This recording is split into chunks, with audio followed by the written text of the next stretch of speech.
예루살렘이 무너졌을 때 돌담 틈으로 새우며든 연기와 먼지는 아직도 메삭의 폐부에 남아 있었다. 성전의 향 냄새와 제 냄새가 뒤섞여 코끝을 스치던 그날 이후 그는 하루도 고향의 하늘을 잊지 못했다. 왕궁의 정원에서 바람이 대추야자를 흔들 때면 메삭은 본능처럼 고개를 들어 남쪽을 바라보았다.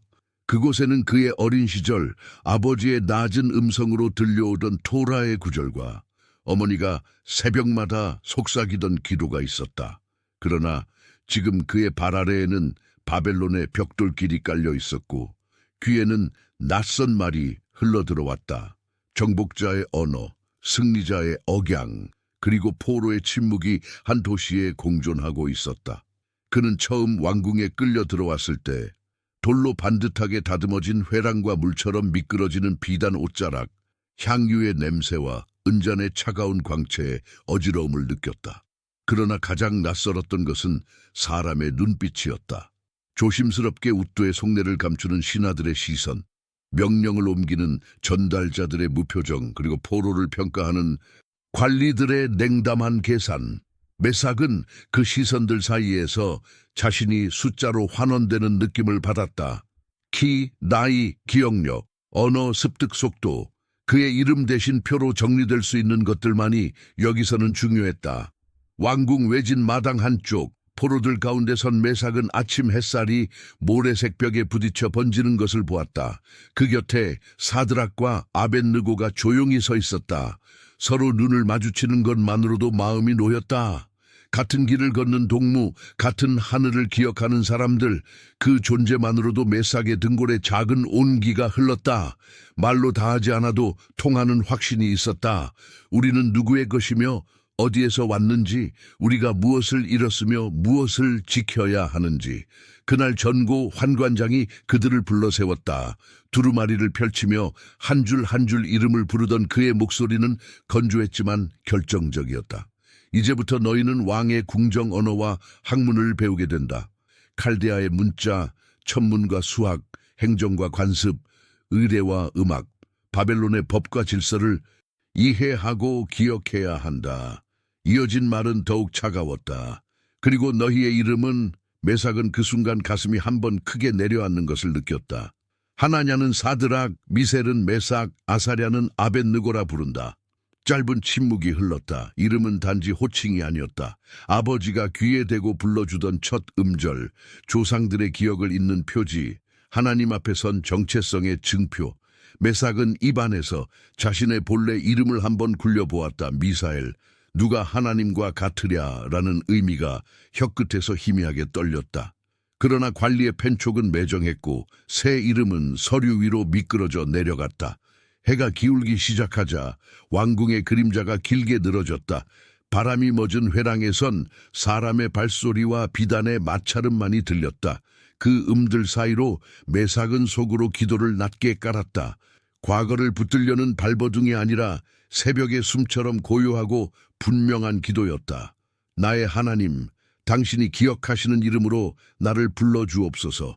사람들이 나를 무엇이라 부르든 제 영혼은 당신의 말씀 앞에서만 대답하겠습니다. 말이 입술을 떠나는 순간 멀리서 은잔이 부딪히는 소리가 맑게 울렸다. 새로운 질서가 그의 귀를 사로잡듯 울렸지만 기도는 그 소리 위로 조용히 떠올랐다. 밤, 숙소의 등불 아래에서 세 사람은 한자리에 모였다. 사드락이 가장 먼저 입을 열었다. 이름이 바뀌었다고 해서 우리가 변한 것은 아니다. 아벳느고가 뒤이어 고개를 끄덕였다. 그들이 우리를 다른 글자로 적을 뿐 하늘의 기록은 바뀌지 않지. 메삭은 두 사람의 말을 마음에 새기며 천천히 고개를 숙였다. 그러나 조심해야 해. 여기의 언어와 예법은 우리를 안쪽에서부터 흔들 거야. 익숙해지는 순간 경계는 흐려질 수 있어. 그 말은 꾸짖음이 아니라 다짐 같았다. 그들의 침묵은 무거웠지만 위로가 되었다. 같은 생각, 같은 두려움, 같은 결심.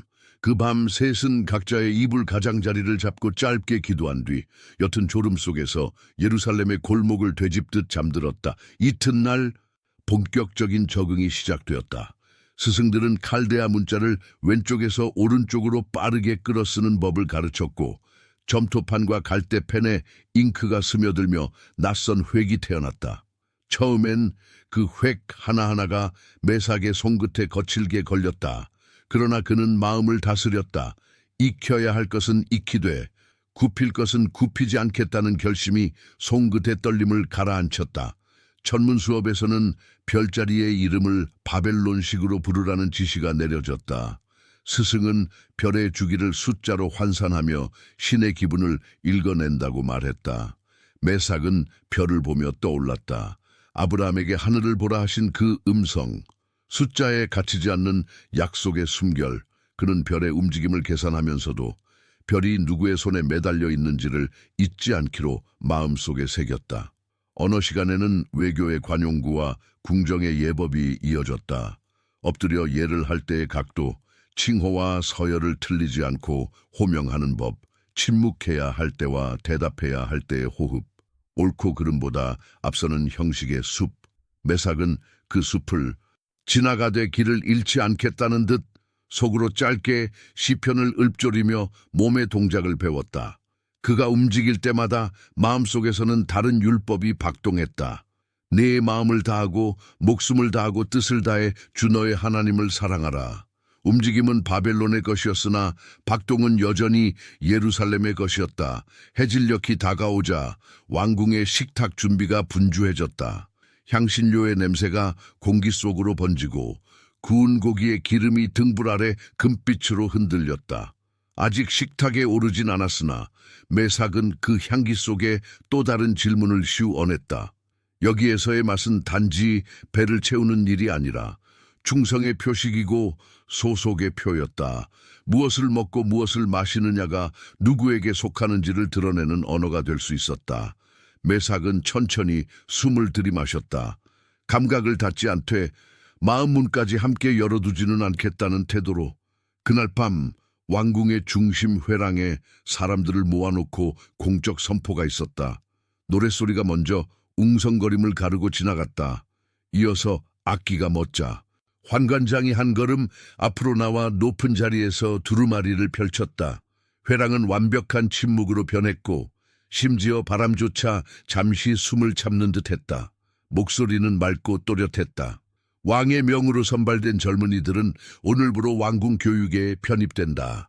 교육 기간은 3년. 그동안 너희는 궁정 언어와 칼데아 학문을 익히고 왕을 섬길 준비를 갖출 것이다. 매일의 일정은 해가 뜰 때 시작하여 해가 질 때까지 이어지며 평가와 선발은 단계별로 이루어진다. 규율을 어기는 자는 자리에서 제외될 것이다. 메삭은 고개를 들었다. 회랑의 기둥 사이로 저물녘 하늘이 가느다란 보랏빛을 띠고 있었다. 3년, 숫자 셋은 짧지 않았다. 그 시간 동안 앞에 놓일 시험과 유혹, 그리고 눈에 보이지 않는 작은 타협의 그림자들이 그의 마음속으로 스며드는 듯했다. 그러나 그와 동시에 어렴풋이 빛나는 한 길이 보였다. 새로운 언어를 익히되 먼저 배운 말씀을 잊지 않는 길. 낯선 예법에 몸을 맞추되 무릎이 꿇려야 할 분 앞에서만 꿇는 길. 이름이 바뀌었으나 부르심은 변하지 않는 길. 선포가 끝나자 군기처럼 정연한 발소리가 다시 회랑을 메웠다. 사람들은 각자의 숙소와 배정된 공부방으로 흩어졌다. 메삭은 마지막으로 회랑 중앙을 돌아보았다. 돌바닥에 떨어진 등불의 빛이 흔들리며 마치 물결처럼 번졌다. 그는 조용히 속삭였다. 주여, 당신의 눈으로 나를 지키소서. 그 한마디를 끝으로 메삭은 사드락과 아벳느고와 함께 발걸음을 옮겼다. 밤 공기는 차가웠고 멀리서 별 하나가 어둠을 뚫으려 애쓰듯 반짝였다. 내일이면 새벽 종이 울리고 칠판처럼 매끄러운 점토판 위에 첫 줄의 글자가 다시 새겨질 것이다.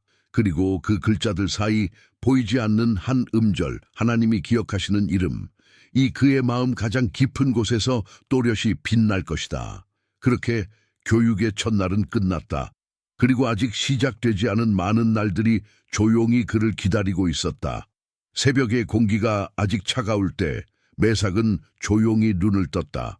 어둠이 채 가시지 않은 창 너머로 왕궁의 정원이 흐릿하게 드러났다. 먼 데서 물을 깃는 소리, 돌바닥을 쓸어내는 빗자루 소리, 그리고 경비병의 낮은 구령이 얇은 안개처럼 베어들었다. 그 모든 일상금 위로 매삭은 속으로 한 문장을 천천히 세웠다. 오늘 무엇을 먹고 마실 것인가가 우리의 경계를 그릴 것이다.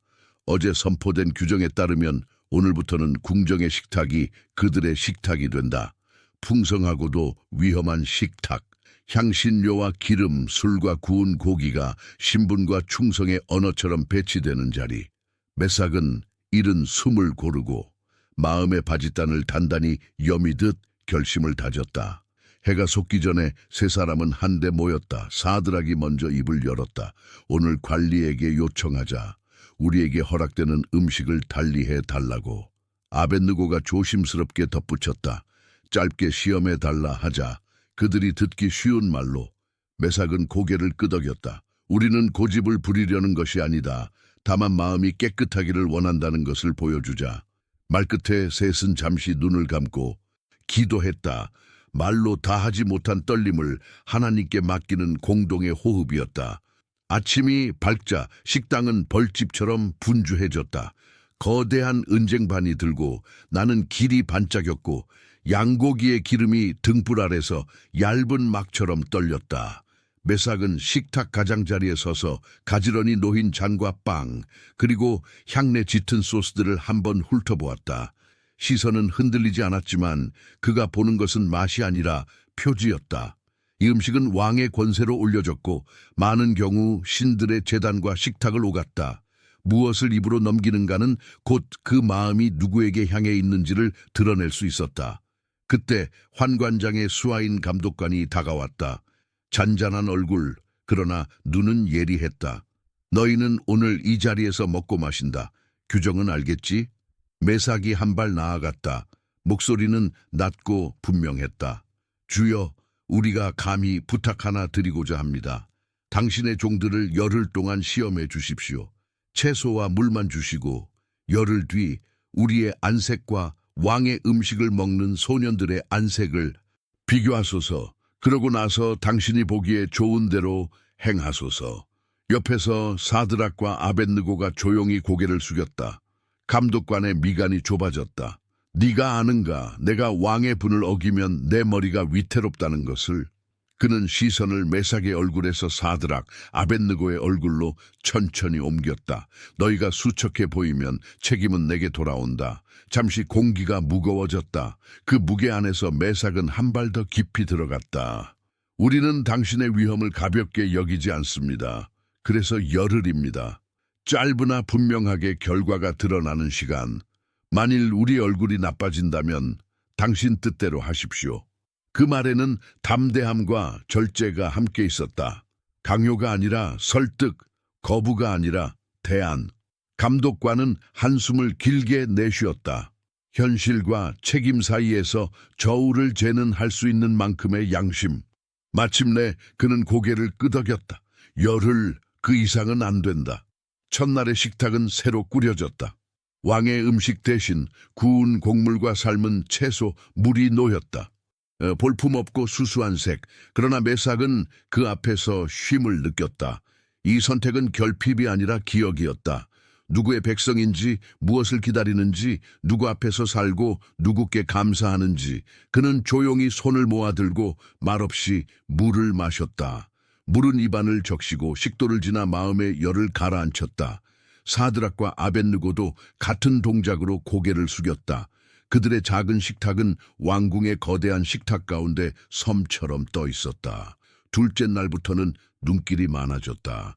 동기들은 호기심과 조롱과 걱정을 뒤섞은 표정으로 그들을 바라보았다. 정말로 저걸로 버틴다고? 누군가 속삭였다. 또 다른 이는 어깨를 으쓱였다. 열흘만이면 모자람이 드러나겠지. 매삭은 귀를 닫지 않았다. 그러나 마음을 열어두지도 않았다.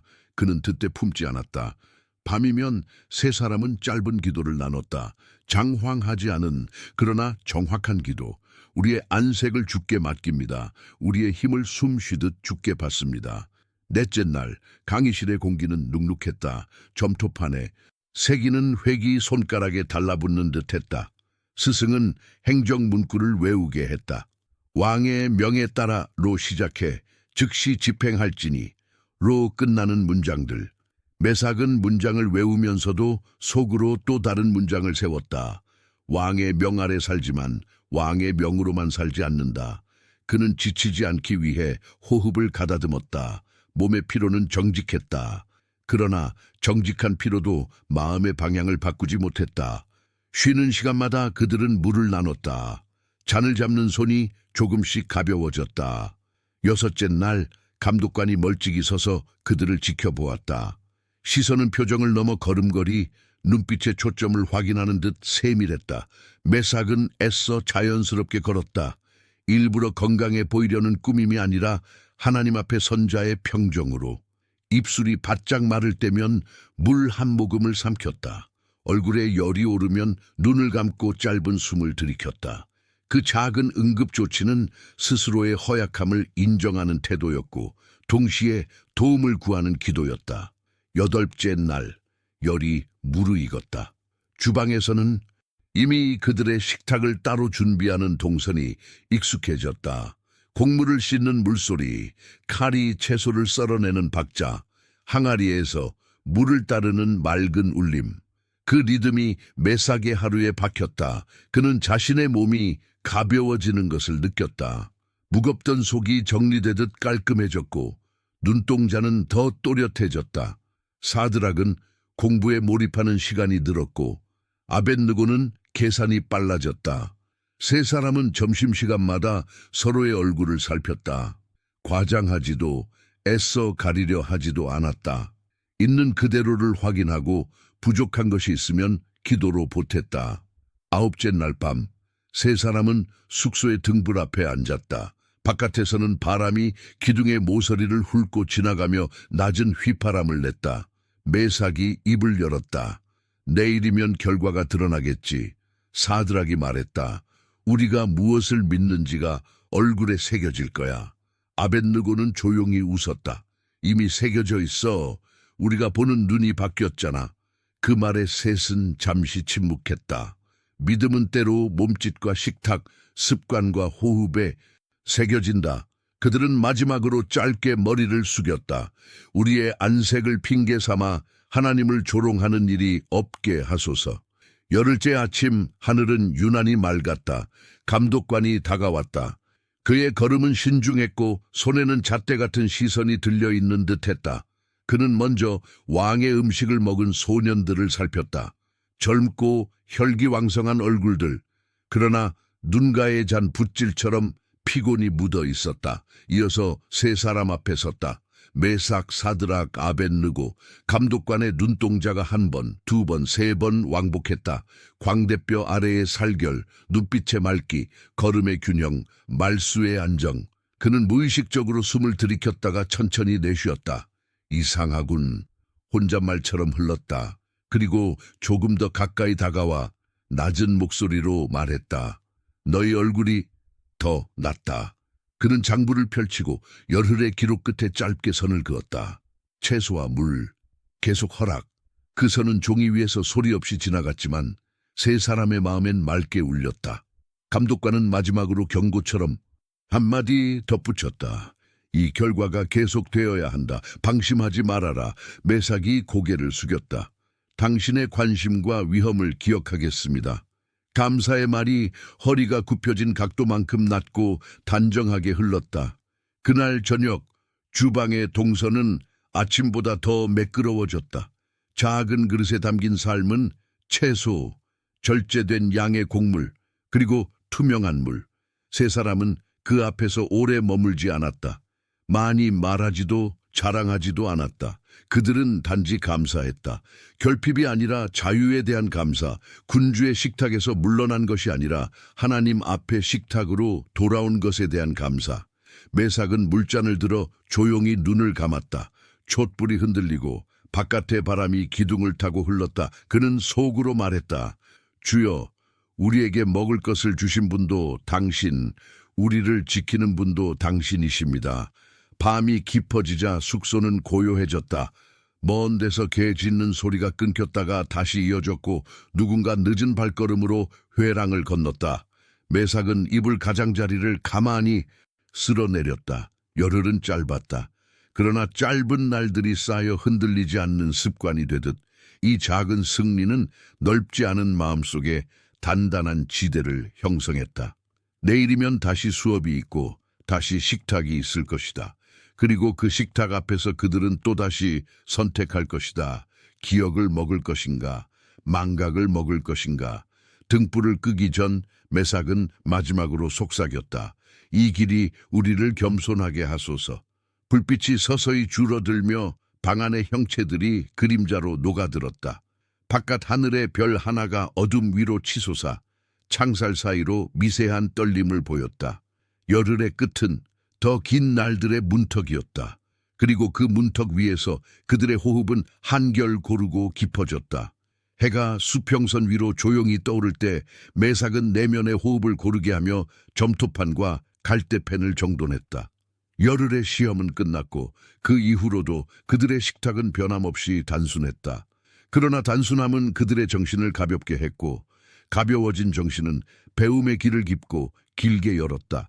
스승의 칼데아 문자 강의는 더 복잡해졌고 천문과 수학은 수치를 넘어 행정에 필요한 계산법으로 확장되었다. 세금 분배표, 곡물 저장량, 운송 경로, 관할 구획과 보고 서식, 숫자들은 서로를 끌어당기며 질서를 만들었다. 매삭은 숫자 속에서 질서를 찾았고 질서 속에서 마음의 평정을 발견했다. 그에게 배움은 새로운 신을 섬기는 의식이 아니라 하나님께 드리는 성실의 또 다른 형태였다. 사드락은 법 조항과 문서 양식에 탁월했고 아벳느고는 계산과 기록 정리에 강했다. 셋은 서로의 빈틈을 메웠다.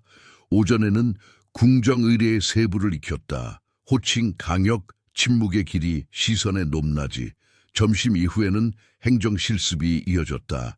모의 보고서가 돌고 가상의 지방 도시에서 발생한 흉년 상황을 전제한 대체 분배 계획을 작성했다. 한 번은 스승이 문제를 던졌다. 곡물 창고 A와 B가 각각 3분의 1씩 손실되었다. 운반 가능한 수레는 10대, 하루 이동 가능 거리는 20리. 가장 빠르게 부족 지역에 보낼 수 있는 조합과 경로를 말해보라. 매삭은 숨을 고르고 수치를 배치했다. 수레의 회차 시간, 도로 상태, 강을 건널 때의 지연, 창고지기의 숙련도까지 고려해야 했다. 그는 자신이 계산하는 손보다 먼저 마음을 다잡았다. 정확함은 마음의 무게에서 온다. 흔들리지 않으면 숫자는 제자리를 찾는다. 강의 말미에 스승이 고개를 들었다. 매삭, 네가 제시한 경로를 칠판에 그려라. 그는 갈대 펜을 들고 간선 도로와 보급 거점을 연결했다. 사드락이 옆에서 곁눈질로 확인하며 작은 오류를 손짓으로 바로잡았다. 아벳느고는 보급 창고의 적재량을 덧붙여 표기했다. 스승의 입가에 짧은 미소가 떠올랐다. 좋다. 현실적인 지연을 계산에 넣었다. 수치만 믿지 않는 태도, 행정에서 가장 귀하다. 그 말이 끝나자 뒤쪽에서 낮은 웅성거림이 났다. 동기들 중 몇몇은 불편한 기색을 숨기지 못했다. 누군가가 속삭였다. 포로 주제에. 그러나 그 속삭임은 셋의 귓가를 스쳐 지나갔다.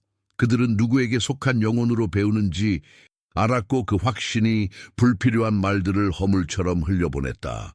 저녁 무렵 실습실의 창으로 노을빛이 들어왔다. 고된 하루 뒤에도 셋은 남아 서로의 노트를 교차 검토했다. 매삭은 사드락의 문장에 단어 하나를 고쳐 넣었고 아벳느고는 매삭의 표에 세부 항목을 추가했다. 그들의 협업은 시계의 톱니처럼 맞물렸다. 경쟁에 긴장감이 없는 것은 아니었지만 경쟁은 방향을 잃지 않았다. 우수함은 통화가 아니라 충성에서 나온다. 그들이 말없이 합의한 원칙이었다. 며칠 뒤 스승이 예고했다. 이틀 후 왕 앞에서 시범 평정이 있다.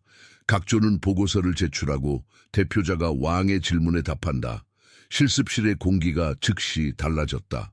긴장과 기대, 보이지 않는 견제가 서로를 긁었다. 밤이 내리자 숙소는 더 오래 불을 켰다. 매삭은 이마에 손을 얹고 조용히 기도했다. 지혜는 소리치지 않고 성실은 과장하지 않는다. 그는 자신을 드러내기 위한 답을 준비하지 않았다. 대신 채워야 할 빈칸을 정확히 채우는 답을 준비했다. 사드락은 법적 표현을 재검토했고 아벳느고는 수치를 다시 합산했다. 셋은 마지막으로 시나리오를 맞춰보았다. 왕이 창고 손실 원인을 묻는다면 경비 부실과 회계 오류, 그리고 관할지의 비정상 유출 가능성까지 답하되 책임 추궁보다 복구 방안을 먼저 제시한다. 복구 방안의 핵심은 투명한 장부, 회차 경로의 분산, 창고 지기의 교대 강화, 단기적 인센티브 지급. 대답은 간결했고 간결함에는 숙고가 서려 있었다. 시범 평정의 날, 왕궁의 넓은 홀은 차갑게 반짝였다. 돌기둥 사이로 담당 장관과 서기관, 고위 자문관들이 자리 잡았다. 왕은 높은 자리에서 내려다보았고 곁에는 환관장이 조용히 서 있었다. 조별 발표가 이어지는 동안 매삭은 호흡을 낮게 가져갔다. 몇몇 조는 웅장한 문장과 과한 수사로 홀을 채웠다. 수치가 장식처럼 붙고 현실의 흙먼지는 사라진 보고서였다. 마침내 그들의 차례가 왔다. 사드락이 한 걸음 앞으로 나섰다. 그는 서류를 접어든 손을 조금 낮추고 차분히 입을 열었다. 흉년 가정하에 대체 분배 계획에 관하여 3가지 전제를 먼저 밝힙니다. 목소리는 또렷했다. 전제, 변수, 불확실성, 그 위에 놓인 수치와 경로. 매삭은 준비한 표를 탁자 위에 펼쳐 왕의 시야에 맞추었다. 아벳느고는 질문에 대비한 보조 자료를 뒷자리에서 정리했다. 발표는 군더더기가 없었다. 왕이 손을 들었다. 손실 원인이 다양하다면 창고지기를 벌하는 것으로 충분하겠느냐. 사드락이 고개를 낮췄다. 폐하 벌은 두려움을 낳지만 두려움만으로는 장부가 정직해지지 않습니다. 장부는 서로를 비추는 등불이 있어야 합니다. 회계의 상호 검증과 경로의 분산, 그리고 일정 기간 성과에 따른 보상으로 장부를 빛나게 하소서. 홀 어딘가에서 누군가 치켜올린 입꼬리가 이내 굳어졌다. 왕의 시선이 매삭에게 옮겨왔다. 경로를 다시 한번 설명하라. 왜 강을 어제보다 한 리 더 돌아가나? 매삭은 한 박자 쉬었다가 대답했다. 폐하, 북쪽 포드, 여울뇌, 수심이 낮아져 수레바퀴가 지늘게 박힐 위험이 높습니다. 돌아가면 거리는 늘어나지만 지연은 줄어듭니다. 하루를 단축하는 길이 때로는 한 리 더 먼 길일 수 있습니다. 왕의 눈동자가 가늘어졌다가 천천히 풀렸다. 또 하나의 질문이 날아왔다. 그리고 유출을 막는 법은? 아벳느고가 앞으로 나섰다. 창고 출입의 인장을 이중화하고 인장 기록을 2개의 서로 다른 경로로 보고하게 하십시오. 서로 맞지 않으면 그 차이가 범인을 데려올 것입니다. 답이 끝나자 홀은 짧은 정적에 잠겼다. 정적 속에는 여러 표정이 겹쳐 있었다. 인정, 시샘, 안도, 불편. 평정이 끝나고 조별 보고서가 회수되었다. 얼마 지나지 않아 환관장이 결과를 낭독했다. 몇몇 조의 이름이 불렸고 보완 지시가 주어졌다. 마침내 환관장의 손에 든 두루마리가 마지막 장을 넘겼다. 사드락, 매삭, 아벳느고, 현안 태스크의 보조 서기 임명, 왕립 기록국에서 수습 근무를 개시하라. 홀의 공기가 한순간 얇아졌다가 다시 두꺼워졌다. 누군가의 입술이 삐쭉 나왔다. 다른 누군가는 팔짱을 끼고 시선을 돌렸다. 셋은 그저 고개를 숙였다. 견장도 환호도 없었지만 그들의 내면에는 조용히 울리는 종소리가 있었다. 우수함은 경외에서 나온다. 그 종소리는 스스로를 높이지 않으려는 마음을 일정한 박자로 두드렸다. 기록국의 첫날 셋은 잉크 냄새로 가득한 방에 들어섰다.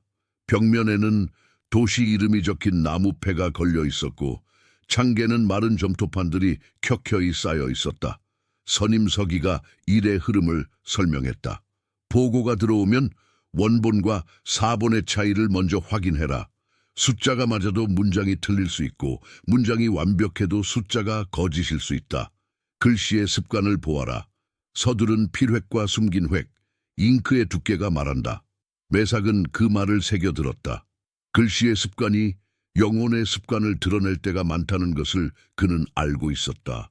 사드락은 정열과 회람의 순서를 익혔고 아벳느고는 장부의 합산표를 새로 짰다. 점심 무렵 선임서기가 손을 멈추고 셋을 훑어보았다. 포로 출신이라 했지. 글이 정직하구나. 정직한 글은 겸손한 눈에서 나온다. 해질녘 셋은 기록국 창가에 서서 바깥을 바라보았다. 도시의 지붕들이 마지막 빛을 붙잡으려 애쓰는 듯 반짝였다. 매삭은 바람을 들이마셨다. 교실에서 배운 것이 책으로 끝나지 않고 행정의 혈관 속으로 흘러드는 것을 그는 느꼈다. 섬김은 배움의 목적지가 된다. 그 섬김은 권력에게 머리를 조아리는 기술이 아니라 진실이 제 시간에 제 자리에 도달하도록 돕는 성실이었다. 그가 펜촉을 종이에 얹을 때마다 마음속에서는 다른 이름이 조용히 불렸다. 하나님이 기억하시는 이름. 숙소로 돌아오는 길, 홀 기둥 사이로 낮은 대화들이 스쳤다. 이번엔 저들이더라. 길게 가겠나? 왕의 눈은 변덕스럽지. 말들은 풍문처럼 떠다녔다. 매삭은 걸음을 늦추지 않았다. 시샘은 늘 있었고 의심은 언제나 가까이에 있었다. 그러나 그는 알았다. 진짜 싸움은 바깥에서 시작되지 않는다는 것을. 진짜 싸움은 내면에서 시작되어 내면에서 끝난다. 사드락이 중얼거렸다. 우리가 오늘 잡은 것은 자리가 아니라 자세야. 아벳느고가 미소 지었다. 자세는 누가 빼앗을 수 없지. 밤 등불 아래에서 세 사람은 짧게 감사했다. 배움이 우리를 높이지 않고 낮추게 하소서. 기도가 끝나자 방 안의 그림자들이 한결 부드러워졌다. 내일이면 기록국의 다른 업무가 기다릴 것이다. 새로운 문서, 새로운 송을시, 새로운 계산, 그리고 새로운 의심과 새로운 호의. 그 모든 것 사이에서 그들은 오늘의 자세를 다시 꺼내들 것이다. 우수하되 동화되지 않는 자세, 섬기되 굴복하지 않는 자세, 드러나되 과장하지 않는 자세. 등불이 잦아드는 마지막 순간 매삭은 창가에 시선을 남겼다. 밤하늘의 별이 조용히 떨렸다. 언젠가 더 큰 시험이 올지도 모른다. 그러나 오늘의 작은 성실이 내일의 큰 성실을 부른다. 그는 이불을 당기며 속삭였다. 주여, 우리가 맡은 바를 끝까지 정확하게 하게 하소서. 그 말이 공기 중에 가라앉자 방은 깊은 숨을 쉬었다. 그리고 고요 속에서 다음 날의 종소리가 아주 멀리서 들려오는 듯했다. 왕궁의 돌기둥 사이로 이른 아침의 햇빛이 길게 쏟아질 때 기록국의 문 앞에는 이미 새로운 공고문이 붙어 있었다. 굵고 반듯한 획으로 적힌 문장들, 이 왕의 명으로 리터로 시작해 모든 백성과 족속과 방언의 자들로 이어지는 엄중한 호명. 매삭은 출근하던 걸음을 멈추고 그 문장을 조용히 따라 읽었다. 금빛 밀랍으로 봉한 인장 아래 일정과 절차가 세세히 적혀 있었다. 평지에 거대한 상상이 세워졌고 의식의 시각이 공표되었다. 나팔과 피리, 수금과 삼형음, 양금과 생황, 악기가 모두 울리면 누구든 그 상 앞에 엎드려 절하라는 명령. 불복 시에는 지체 없이 타는 풀무불에 던져 넣는다는 경고가 마지막 줄에 박혀 있었다. 종이 가장자리에 잉크 자국이 아직 마르지 않았기에 어제 밤늦게까지 준비된 명령임을 매삭은 알아차렸다. 그는 문구의 차갑고 매끄러운 질감 속에서 보이지 않는 칼날을 느꼈다. 이 칼날은 피로 물드는 칼보다 더 조용히, 더 넓게, 더 깊게 사람을 자를 것이다. 무릎을 꿇는 습관으로. 기록국 안은 평소보다 더 분주했다. 각 도시로 내려보낼 사본이 쌓였고 전달관들은 이미 말 한 장에 몸을 기울인 듯 성급했다. 사드락이 먼저 매삭의 눈을 보았다. 말 대신 서로의 침묵이 인사를 대신했다. 아벳느고가 저음으로 속삭였다. 문구가 명확해. 회피의 여지가 거의 없네. 매삭은 고개를 끄덕였다. 여지라면 우리 안에 있어야겠지. 바깥엔 없을 거야. 그는 두루마리를 말아 본긴하며 손끝으로 인장의 온기를 느꼈다. 방금 찍어 올려진 권세의 열기. 그 열기는 이미 도시의 골목과 장터로 번져나가고 있었고 저 멀리 평지의 금빛 표면 위에서 더 뜨겁게 달아오르고 있을 터였다. 전고 무렵 회랑에 붙은 또 다른 공지 앞에서 동기들과 자문관들이 웅성거렸다. 누군가는 기대와 흥분으로, 누군가는 불안과 눈치로 목소리를 낮췄다. 왕국의 통합을 위한 의식이야. 이럴 때 겉돌면 불이익이 크지. 잠깐 무릎만 꿇으면 되잖아. 마음까진 누구도 못 보지. 말들이 서로의 등을 밀었다. 메삭은 고개를 들어 하늘을 보았다. 형체 없이 떠있는 한낮의 빛이 회랑의 벽을 희게 태웠다. 잠깐의 무릎이 영혼의 방향을 바꾸기도 한다. 그는 속으로 한 문장을 조용히 박아 넣었다. 오후 기록국의 상부회의 소집령이 떨어졌다. 왕의 의향을 하급 관리에게까지 정확히 전달하기 위한 절차였다. 선임 서기가 말했다. 의식에 불참하거나 악기 소리에 맞춰 절하지 않을 경우 즉시 보고한다. 보고는 지체가 곧 범죄다. 메삭은 그 문장을 받아 적는 자신의 손이 잠시 멈추는 것을 느꼈다. 글자 하나하나가 작은 돌처럼 종이에 놓였다. 사드락이 눈썹을 약간 치켜 올렸다가 이내 가만히 내렸다. 아벳느고는 시선만 바닥을 스쳤다. 그들의 침묵은 도망이 아니라 정렬이었다. 각자의 결심이 같은 방향으로 일렬을 맞춰가고 있었다. 의식 전날 밤 숙소는 유난히 고요했다. 바람은 창살에 걸려 긴 한숨을 쉬었다. 세 사람은 이불 가장자리를 손끝으로 잡고 앉았다. 사드락이 낮은 목소리로 말했다. 내일 우리는 많은 눈 속에 서게 될 거야. 아벳느고가 대꾸했다. 하지만 한 분의 눈앞에 먼저 서 있지. 메삭이 눈을 감았다. 어둠 뒤에서 예루살렘 성전의 그늘과 향냄새, 그리고 어머니의 기도가 어렴풋이 떠올랐다. 우리의 무릎을 지키시는 분이 우리의 발걸음도 지키실 거야. 세 사람은 긴 말 없이 고개를 숙였고 기도는 밤의 솜털에 얹히듯 부드럽게 방 안을 메웠다. 다음 날 평지는 거대한 광장이 되어 있었다. 사막의 빛이 금을 불러낼 때 그 표면은 낮의 태양보다 더한 눈부심을 뿜어냈다. 관리들은 지정된 구역으로 사람들을 몰았다. 족장과 서기관, 장인과 노예, 상인과 병사, 모든 신분이 하나의 방향으로 정렬되었다. 메삭과 사드락, 아벳느고는 행정 담당자의 줄에 서서 먼지 냄새와 땀 냄새 속에 섞였다. 뜨거운 공기가 폐부를 타고 오르내렸다. 나팔과 피리가 먼저 울었고 뒤이어 수금과 삼현금, 양금과 생황이 겹겹이 소리를 쌓았다. 음악은 장식이 아니었다. 그것은 명령이었다. 소리는 사람의 무릎을 향해 내리꽂혔다. 첫 파도처럼 사람들의 무릎이 꺾였다. 줄이 한꺼번에 낮아지고 먼지가 한껏 부풀어 올랐다. 메삭은 곧게 서 있었다. 몸은 흔들리지 않았지만 심장은 분명히 뛰었다. 사드락의 어깨가 가볍게 들썩였고 아벳느고의 손가락이 옷자락을 한번 쓸었다가 놓았다. 주변에서 누군가의 당혹이 바람결처럼 스쳤다. 저기 아직 서 있는 자들이 있다. 다른 목소리가 이를 눌렀다. 고집으로 보여. 또 다른 목소리는 더 낮고 짧았다. 보고해. 두 번째 파동이 왔다. 악기가 한 번 더 큰 물결을 몰아쳤다. 더 많은 무릎이 바닥을 찍었다. 메삭은 눈을 감았다가 떴다. 눈꺼풀 안쪽에서 한 문장이 밝게 떠올랐다. 너는 나 외에는 다른 신들을 내게 두지 말라. 그 문장은 칼이 아니었고 방패도 아니었다. 그저 경계였다. 자신이 어떤 선 밖으로 나가지 않도록 지켜주는 얇고 단단한 선. 그는 그 선의 안쪽에서 호흡을 고르게 했다. 바깥의 소리는 높아졌고 그의 마음은 더 낮아졌다. 세 번째 파동이 끝났을 때 앉았던 사람들이 일어나며 먼지가 다시 흩어졌다. 관리들이 노골적으로 사람을 셌다. 방패처럼 든 장부의 끝으로 이 줄, 저 줄을 가리키며 인원을 맞췄다. 한 관리가 멈추어 섰다. 그의 시선이 메삭과 사드락, 아벳느고의 어깨에 차례로 꽂혔다. 표정은 놀람이 아니라 기회였다. 권세 앞에서 열심을 보이고 싶은 눈. 그는 곧장 상급자의 귀에 무언가를 속삭였다. 상급자는 고개를 끄덕였고 누군가가 뛰어나갔다.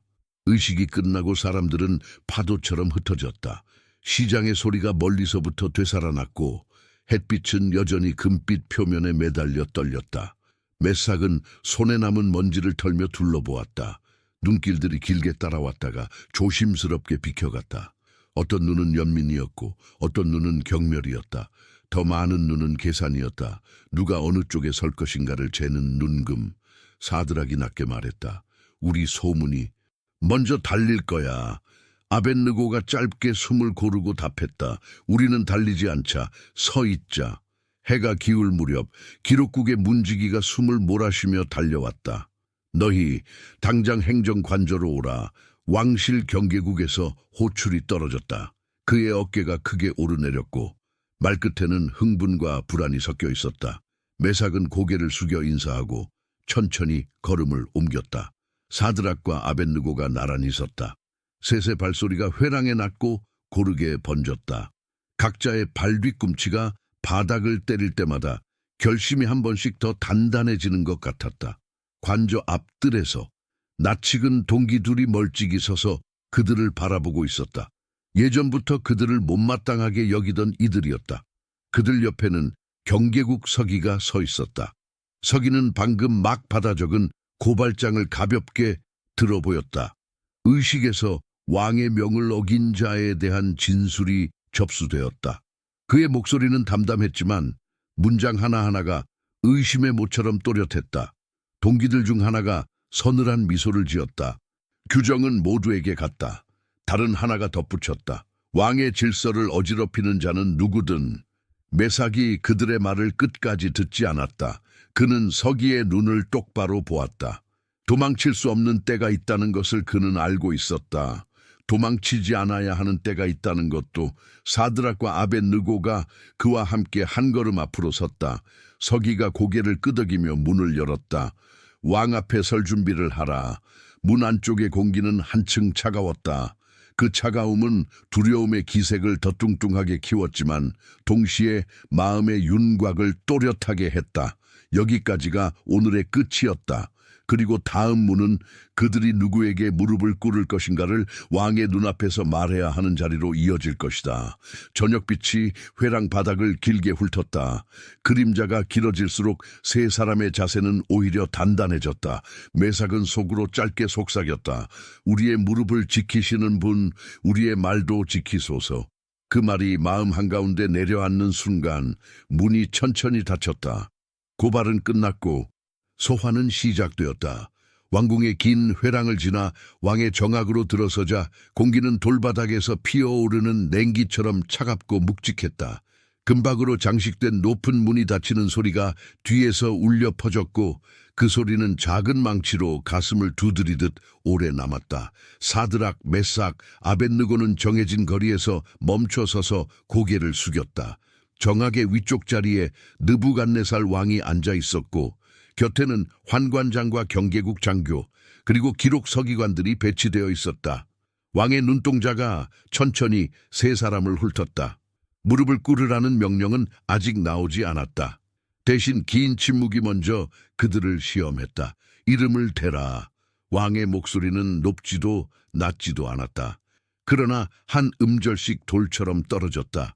사드락, 메삭, 아벳느고. 이름이 전각의 기둥 사이를 건너갈 때마다 누군가의 펜촉이 종이 위를 긋는 소리가 들렸다. 왕은 몸을 약간 앞으로 기울였다.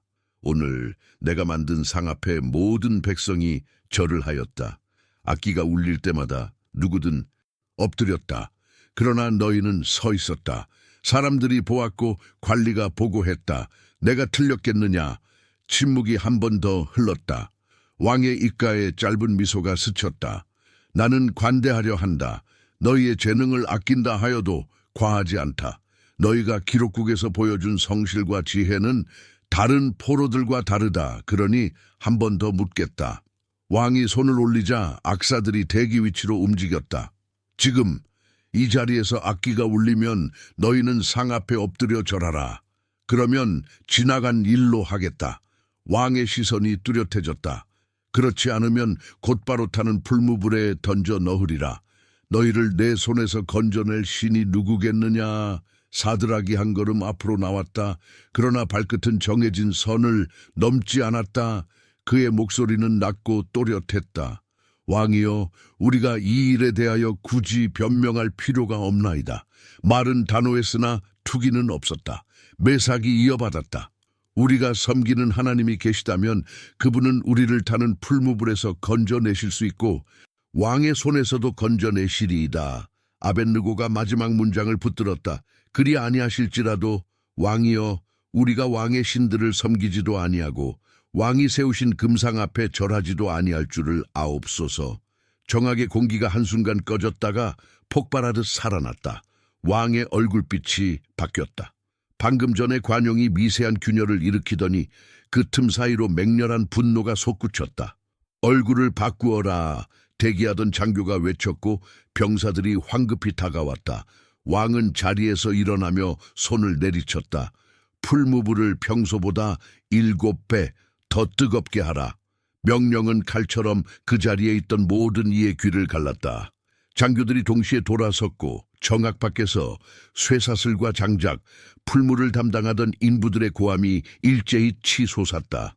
서기관은 손을 떨며 기록을 이어갔다. 환관장은 눈썹 하나 까딱하지 않았지만 그의 목덜미엔 핏줄이 올랐다. 장교 둘이 사드락과 메삭, 아벳느고의 팔을 거칠게 움켜쥐었다. 그러나 세 사람의 걸음은 휘청이지 않았다. 끌려가는 것이 아니라 걸음을 옮기는 자의 무게로 정악을 나섰다. 그들의 발 뒤꿈치가 돌바닥에 닿을 때마다 공명하는 소리가 짧게 울렸다. 서서 말했고 서서 걸었다. 회랑 끝, 뜰 너머 작업장에서는 이미 장작더미가 쌓이고 있었다. 풀무를 다루는 인부들이 긴 쇠막대와 가죽 주머니를 번갈아 움직이며 불길에 바람을 불어넣었다. 불이 살아났고 곧 괴성을 지르는 짐승처럼 아우성쳤다. 바람을 더할 때마다 화염은 혀를 길게 내밀었다. 기름 먹은 나무가 타들어가며 튀겨낸 불똥이 낮은 하늘로 솟았다. 장교가 소리쳤다. 더 가까이, 더 뜨겁게, 왕의 명이다. 사드락이 메삭의 팔목을 스치듯 잡았다. 손끝이 잠깐 떨렸다가 이내 가만해졌다. 메삭은 그 압을 가볍게 되받으며 숨을 고르게 했다. 우리는 변한 것이 없어.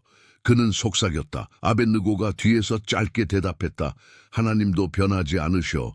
세 사람의 눈빛이 잠깐 만났다. 그 눈빛은 길지 않았으나 한 장의 서약처럼 충분했다. 장교가 묶어오라. 명했다.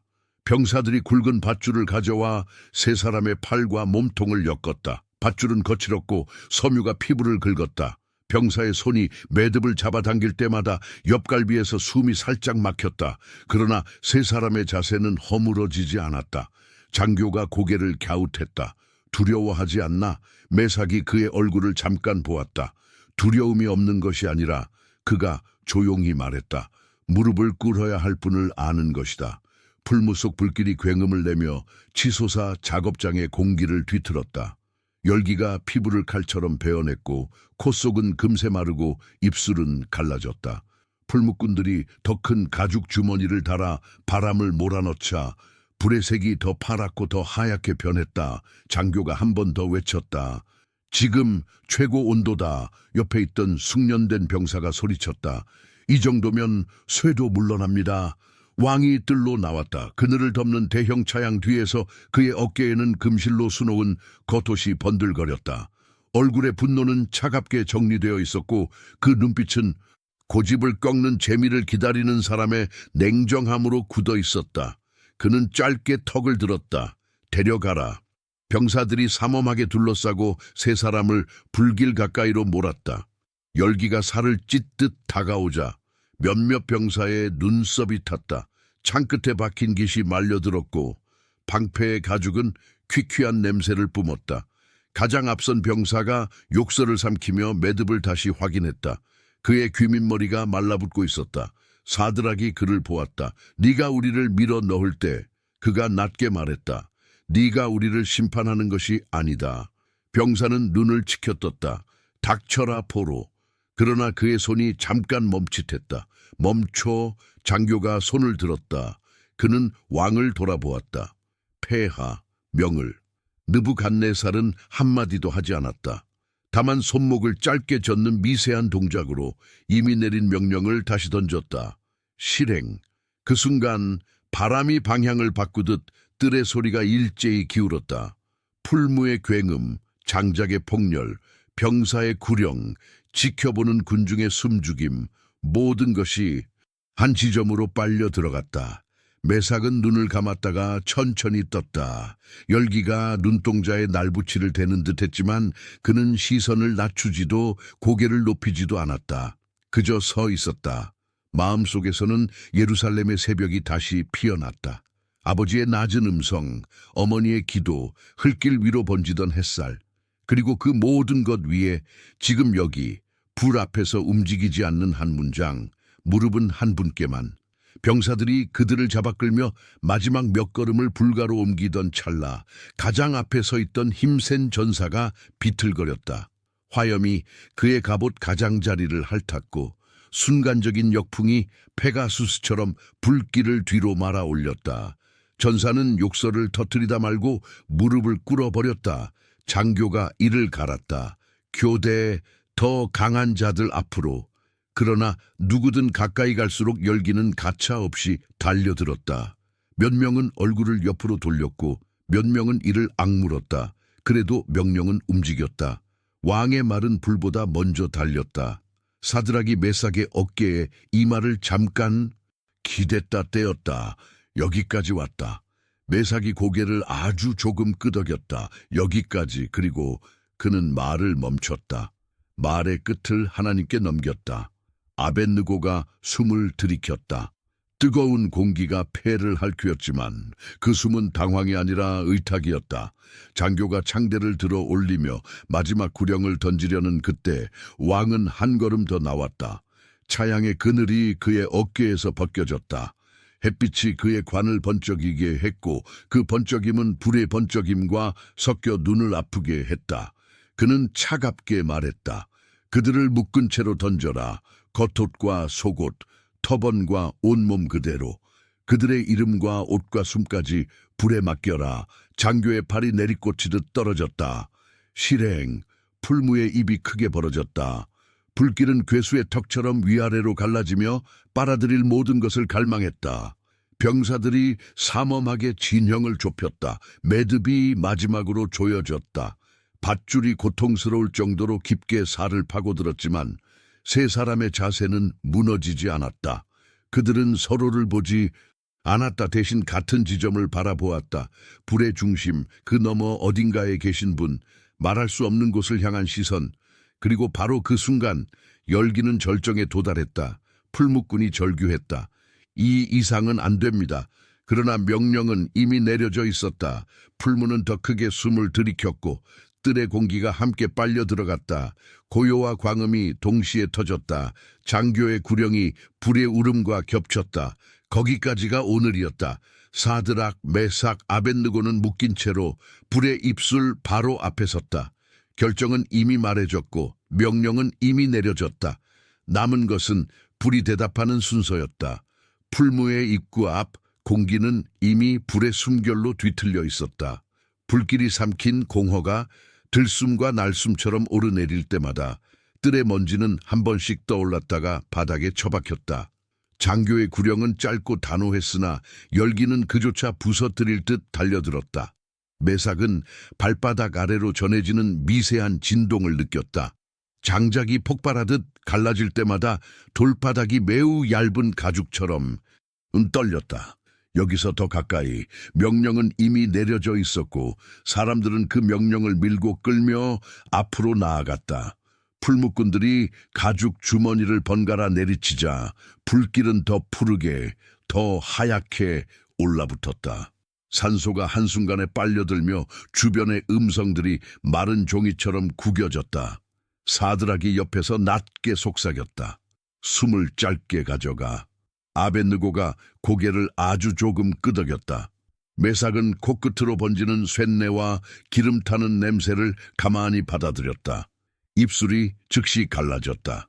혀에 닿는 공기는 날부티처럼 얇고 차가웠다가 이내 칼날 끝이 붉어지듯 뜨거워졌다. 병사들이 밧줄 매듭을 다시 죄었다. 섬유가 팔 안쪽을 파고들며 살점 사이로 가느다란 화끈거림을 남겼다. 매삭은 매듭의 방향을 기억하듯 감각을 스쳤다. 풀리지 않을 결심이란 말이 있다면 아마 이런 촉감일 것이다. 그는 숨을 들이마시며 눈썹에 힘을 풀었다. 무릎에 기운을 모았다. 흔들리지 않기 위해서가 아니라 굽힐 자리에만 굽히기 위해서였다. 저 열기면 가까이 가는 자가 먼저 죽는다. 옆에 서 있던 하급 병사가 소리를 죽이며 중얼거렸다. 그의 눈썹이 이미 타들어 검게 뭉쳤다. 상급 장교가 반쯤 돌아보았다. 명령은 명령이다. 그 말과 함께 두 명의 장정이 창대를 수평으로 들고 전진했다. 힘이 어깨에서 팔로, 팔에서 손목으로, 손목에서 창끝으로 흘렀다. 창의 그림자가 불빛에 녹아 없어졌다. 그림자조차 살아남기 어려운 거리였다. 왕이 차양 아래 서서 뜰을 내려다보았다. 햇빛과 불빛이 뒤섞여 그의 관을 눈부시게 만들었다. 그는 손가락으로 허공을 짧게 그었다. 앞으로. 그 모양은 칼날보다 얇았지만 더 멀리 갔다. 장교의 구령이 이어졌다. 실행. 세 사람은 끌려가지 않았다. 발이 스스로 앞으로 나아갔다. 매삭은 옆에 선 사드락의 어깨가 아주 잠깐 떨리는 것을 보았다. 아벳느고의 손가락이 옷자락을 스쳤다가 떨어졌다. 두려움은 있었다. 그러나 두려움의 방향은 달랐다. 불이 아니라 배반을 두려워하는 마음. 그 마음이 발걸음을 가지런히 했다. 불길 가까이에 선 병사들의 숨이 거칠어졌다. 앞줄 두 명이 어깨를 낮추며 마지막 거리로 돌입했다. 갑옷에 가죽끈이 타며 끓는 냄새가 피어올랐다. 한 병사가 욕설을 삼키다가 기침을 했다. 그 기침 하나가 마치 바람문처럼 열리며 불길이 혀를 길게 내밀었다.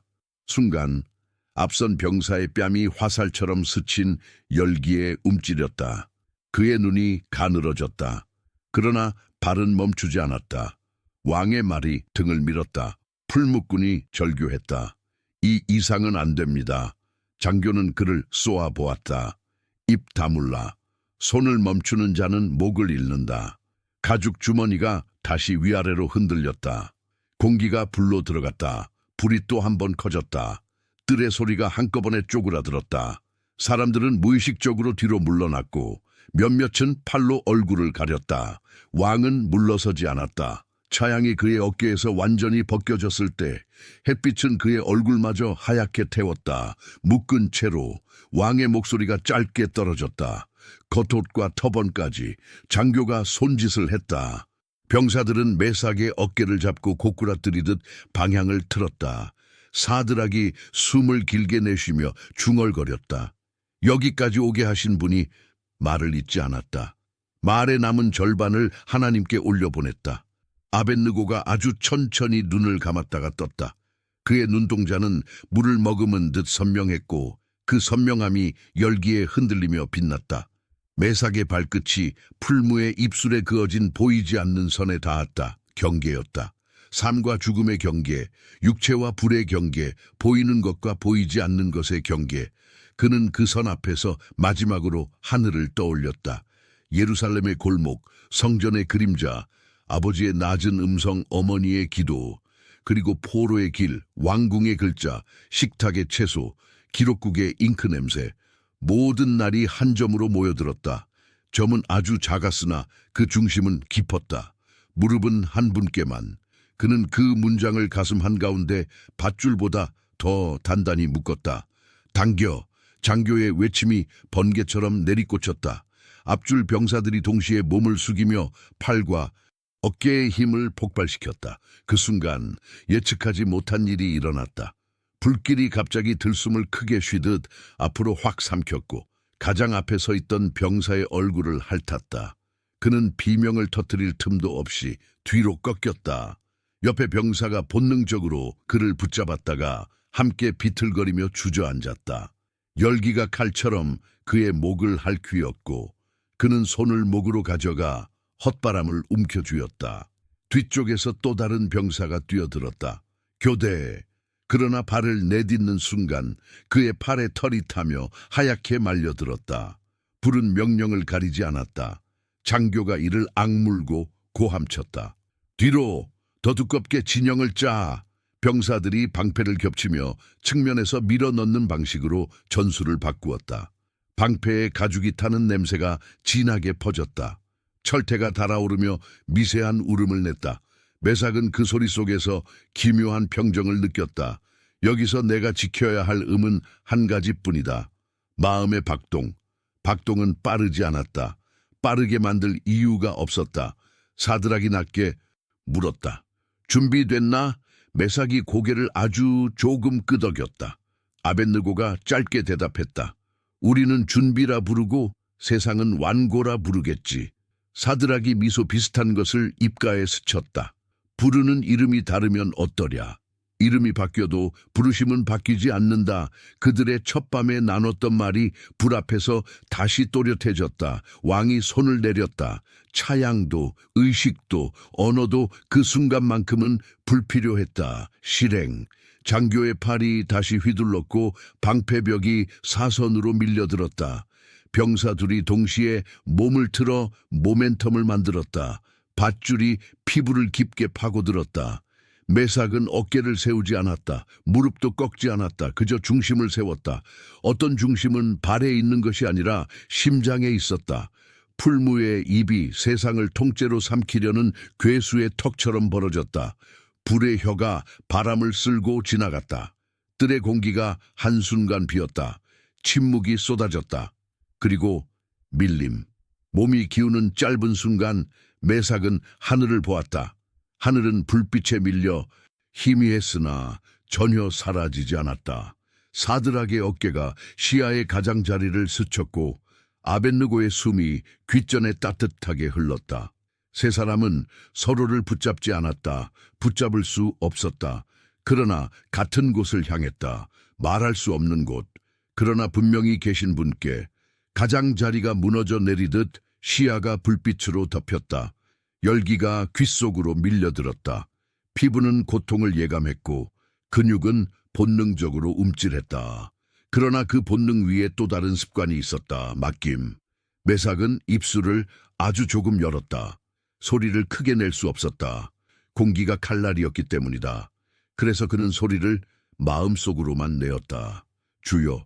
그때 앞줄의 병사 하나가 다시 비명을 질렀다. 그의 팔이 화살처럼 뒤로 꺾였다가 늘어졌다. 옆에 병사가 그를 끌어당기다 함께 주저앉았다. 방패가 돌바닥을 긁으며 소리를 냈다. 장교의 고함이 불의 울음과 뒤엉켰다. 왕의 그림자가 잠깐 흔들렸다. 그러나 모든 소리는 단 한 가지 사건의 가장자리였다. 던져진다. 발이 완전히 공중으로 넘어가는 찰나 시간이 가늘어졌다. 한 올의 머리카락처럼 가늘어진 시간 사이로 매삭은 마지막 생각을 지나가게 했다. 무릎은 한 분께만. 그 생각은 짧았으나 충분했다. 그리고 그들은 불의 경계를 넘었다. 불의 경계를 넘는 순간 세상은 붉은 장막처럼 뒤집혔다. 귀를 찢던 굉음이 한 올씩 끊어지며 뒤로 물러났고 불길의 혀가 살을 핥으려 달려든 그 찰내 매삭은 이해할 수 없는 조용한 바람을 먼저 느꼈다. 뜨겁지 않았다. 오히려 한낮의 정원 그늘처럼 차분했다. 불꽃은 분명히 사납게 타올랐으나 그 사나움이 닿는 지점에 어떤 손이 막을 세운 듯했다. 그는 무릎을 굽히지 않았고 불은 그의 무릎을 꿇리지 못했다. 밧줄이 먼저 소리를 냈다. 섬유가 타들어가며 스스로 끊어졌다. 매듭을 잡고 있던 병사의 손이 아니라 불이 직접 꺼내어 던져버리듯 매삭의 팔이 자유를 기억하는 속도로 천천히 풀렸다. 옆에서 사드락의 호흡이 길게 들렸다. 매삭, 그의 목소리가 불빛을 통과했지만 흔들리지 않았다. 아벳느고가 팔을 들어 자신을 감싸던 밧줄의 촉을 확인했다. 재처럼 부서진 조각이 손등에서 가볍게 흩어졌다. 옷은 타지 않았다. 터번도, 겉옷도, 속옷도. 오직 속박만이 불에 먹혔다. 매삭은 발을 내디뎠다. 바닥은 풀무의 입속, 뜨거운 돌의 표면이어야 했다. 그러나 발바닥은 뜨거움보다 견고함을 먼저 인지했다. 흔들리지 않는 판, 발이 중심을 찾기 쉬운 판. 그는 그 위에서 자세를 바로 세웠다. 불길은 사방에서 솟아올라 춤을 추었고 빛은 물결처럼 굽이치며 그들의 옷자락에 금선을 그었다. 그러나 그 금선은 그을림이 아니라 영광의 윤곽 같았다. 그때 한 분이 그들 가운데 서 계셨다. 말로 설명하기 어려운 존재감. 눈으로는 불을 보지만 마음으로는 그분의 그림자를 보았다. 불이 모든 그림자를 삼켜야 마땅했으나 그분의 그림자는 사라지지 않았다.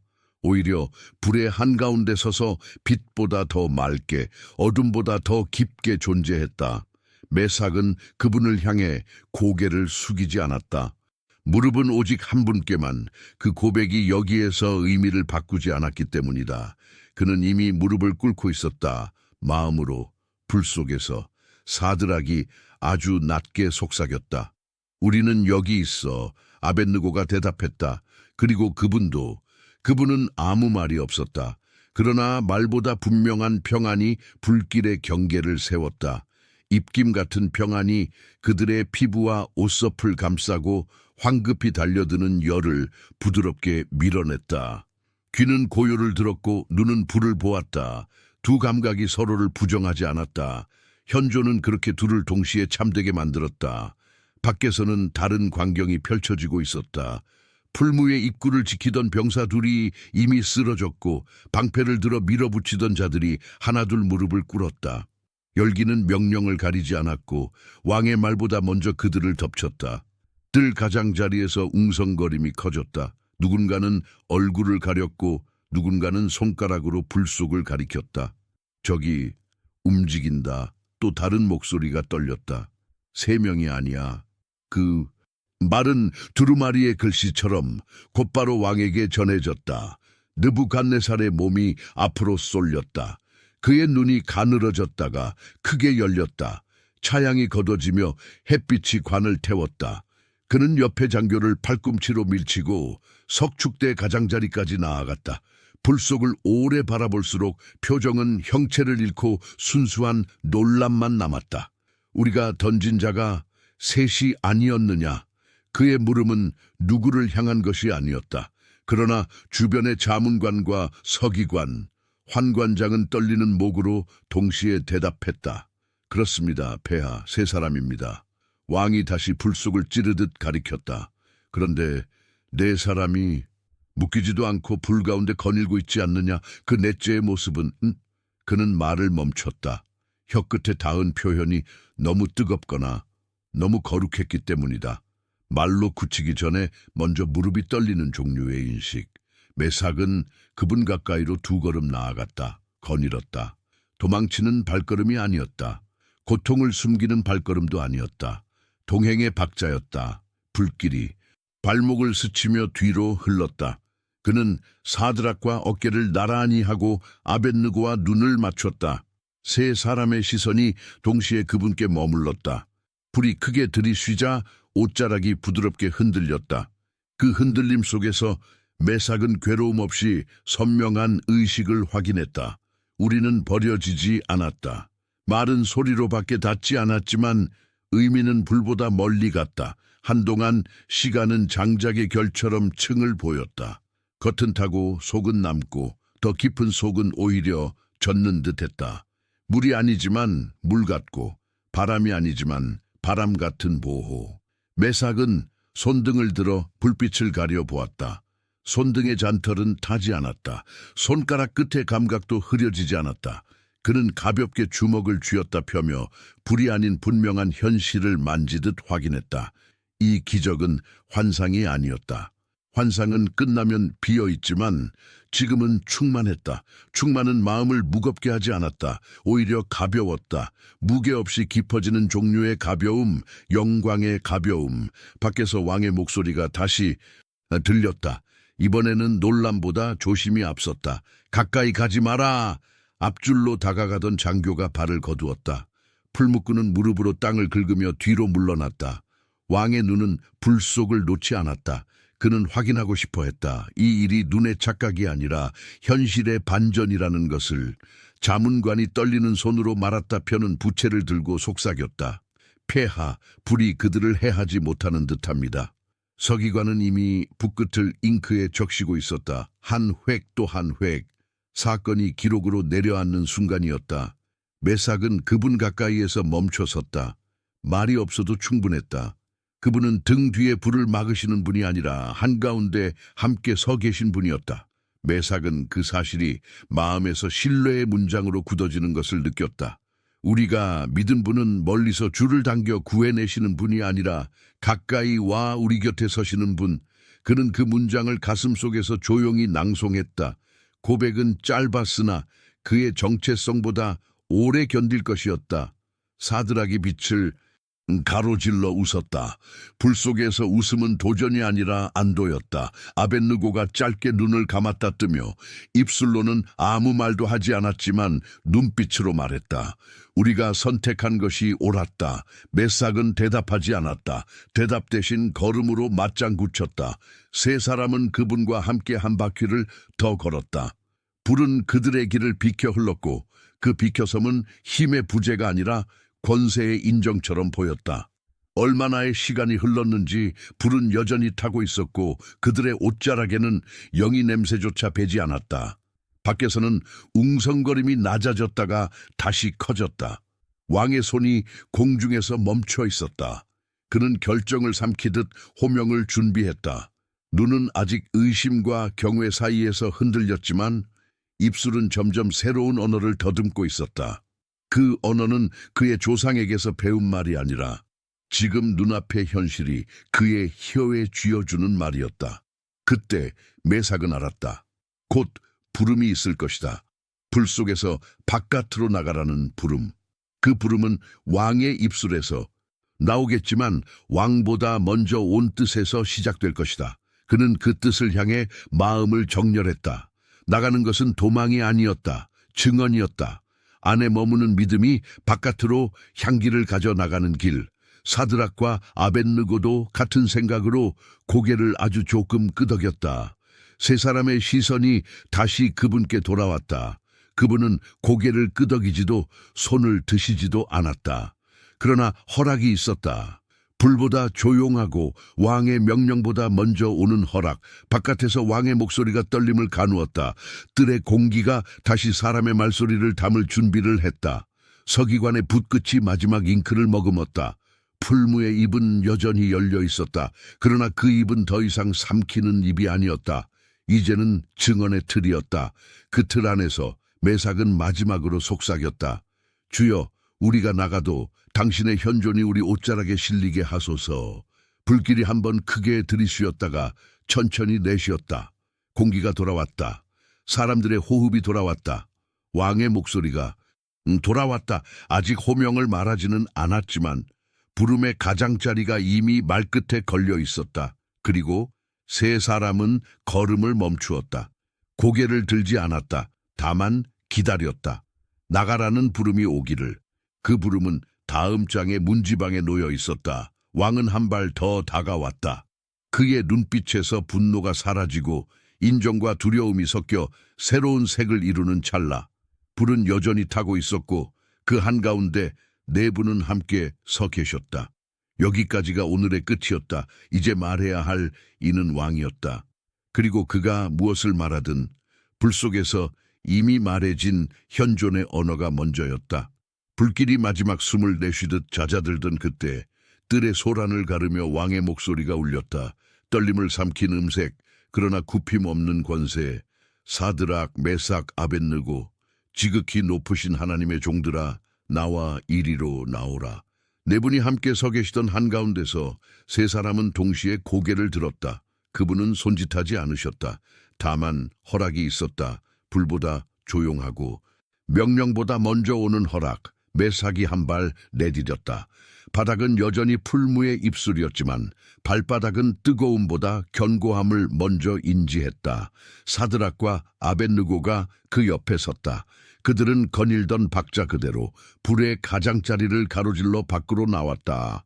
옷자락은 타지 않았고 수염은 그슬리지 않았다. 심지어 연기 냄새조차 나지 않았다. 대신 옷섭에는 말없는 현존의 향기가 어렴풋이 배어 있었다. 경비대장과 장교들, 총독과 재상, 서기관과 자문관들이 몰려들었다. 누군가는 손으로 입을 가렸고 누군가는 놀람을 숨기지 못했다. 환관장은 가까이 다가오다 한 걸음 물러섰다. 장작의 제위로 빛이 반사되어 그들의 눈동자에서 부서졌다. 확인이 이어졌다. 터번, 겉옷, 속옷, 허리띠, 신발, 피부. 흠이 없었다. 서기관의 붓끝이 떨리며 한 획, 또 한 획 내려앉았다. 그의 기록은 믿기지 않는 사실을 말하기 위해 불필요한 수식어를 포기했다. 옷이 타지 않았고 머리카락도 그슬리지 않았고 연기 냄새도 없었다. 느부갓네살이 천천히 앞으로 나왔다. 그의 발끝이 풀무의 그림자 경계에 닿았다가 멈췄다. 그는 세 사람의 얼굴을 하나씩 오래 보았다. 그 눈에는 분노가 없었다. 대신 경외와 두려움이 한 줄로 섞여 새로운 색을 이루고 있었다.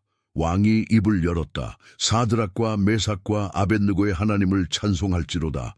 그가 그의 천사를 보내어 그의 종들을 구원하셨다. 그들은 왕의 명을 거역하고 그들의 하나님 외에는 다른 어떤 신도 섬기지 아니하겠다고 그 몸을 바쳤다.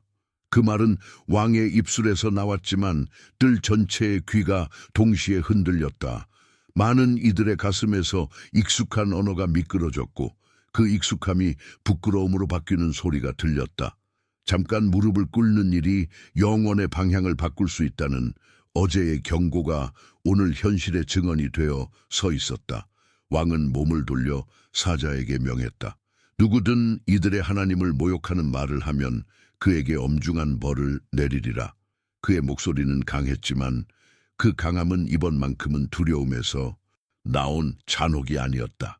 눈앞의 현실 앞에 무릎을 꿇는 이성의 강함이었다. 이어 왕은 환관장에게 손짓했다. 기록하라. 사드락, 메삭, 아벳느고를 지방 행정과 재무의 고위 보좌관으로 승진시킨다. 서기관의 붓끝이 다시 움직였다. 잉크는 마르지 않았고 사건은 아직 따뜻했다. 승진은 상처를 지우는 보상이 아니라 증언에 대한 표지였다. 불이 삼키지 못한 이름들 옆에 왕의 인장이 더해지는 표지. 바람이 한번 정원을 스쳐 지나갔다. 풀무 위로 남아있던 재가 가볍게 들렸다. 내려앉았다. 메삭은 그 순간 하늘을 잠깐 올려다보았다. 불빛에 밀려 희미해졌던 하늘이 여전히 그 자리에 있었고 그 변함없음이 그의 가슴에서 느리게 숨을 쉬었다. 사드락이 낮게 중얼거렸다. 우리가 거부한 것이 우리를 살렸고 우리가 의탁한 분이 우리 가운데 서셨다. 아벳느고가 답했다. 그리고 이제 우리가 증언해야지. 그날 해질녘 왕궁의 회랑은 이례적으로 조용했다. 많은 이가 말을 아꼈다. 어떤 이는 자신이 밀어 넣던 방패의 손잡이를 한참 동안 문지르다 놓았고 어떤 이는 점토판 위에 번진 잉크를 멍하니 바라보다가 조용히 닦아냈다. 오늘의 말은 누구에게는 칼이었고 누구에게는 기회였다. 그러나 메삭에게 오늘은 경계가 다시 그어진 날이었다. 벌이 아니라 예배의 경계, 권세가 아니라 양심의 경계, 위험이 아니라 현존의 경계. 밤 숙소의 등불 아래에서 셋은 함께 앉았다. 말은 길지 않았다. 길 필요가 없었다. 불 속의 침묵이 이미 많은 것을 말했다. 메삭이 손바닥을 펼쳤다. 낮에 타들어가며 스스로 끊어진 밧줄의 재가 아직 얇게 묻어 있었다. 그는 그 재를 바람에 살짝 불어 날렸다. 검은 가루가 허공에서 산산이 흩어졌다. 남은 것은 밧줄이 아니었다. 남은 것은 자유의 습관, 무릎의 방향, 이름의 기억이었다. 그날 이후 그들이 펼치는 문서는 달라졌다. 행정은 여전히 수치와 도장의 세계였고 곡물과 도로, 보고와 결제의 질서는 이어졌다. 그러나 그들의 글씨는 더 정직했고 결정은 더 과장되지 않았으며 사람을 위한 법이 권세를 위한 도구가 되지 않도록 눈을 지켰다. 누군가는 그들을 완고하다고 했고 누군가는 그들을 안전하다고 했다. 메삭은 그 말들이 자신을 규정하지 못함을 알았다. 이름이 바뀌어도 부르심은 바뀌지 않는다.